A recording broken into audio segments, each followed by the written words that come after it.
Have you seen this man, the man in the video behind me? Take a good look. Now, some of you may recognize David Burgert Jr., a familiar foe to law enforcement.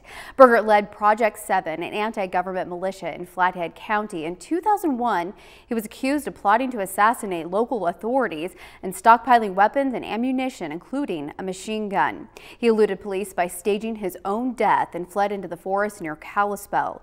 In 2002, he was arrested following a shootout with the FBI and police, convicted and sentenced to 7 years in federal prison. Now, he was paroled in 2010, and it wasn't long before law enforcement was on his tail again. He led officers on a chase outside of Lolo, then seemingly disappeared into the forest. Longtime Lolo resident Steve Baya often takes his family to Fort Fizzle, a picnic site along the Lolo Trail. I feel it's a pretty good community where people have their eyes open. Some still keeping an eye on the woods, where wanted militiaman David Burgert disappeared nearly 6 years ago. I was actually quite keen on meeting him again. Will Newsom, a retired Missoula County Sheriff's deputy, says he has an unfinished conversation with Burgert. We were shooting at each other. That's our last conversation. The initial call not out of the ordinary. Roads are pretty dry up here. Newsom was called to check on a person who was camping in the area illegally. Jeep Cherokee, tail and color registered to David Burgert. But the situation escalated quickly. He was waving at the people at the lumberjack. Newsom knew Burgert was taking him away from backup, away from help. He just went off road. This is going to be a gunfight. Shots fired. Shots fired. During the shooting, David Burgert was hunkered down on this side of the Jeep. Bullets from the deputies coming from the opposite direction. Following the shooting, when they went to walk around the Jeep, nothing was there. And that made the hair on the back of my neck stand up, because I'd just been shot at and I just realized I have no idea where this guy's at. After an all-out manhunt by local, state, and federal authorities, detectives turned up virtually nothing.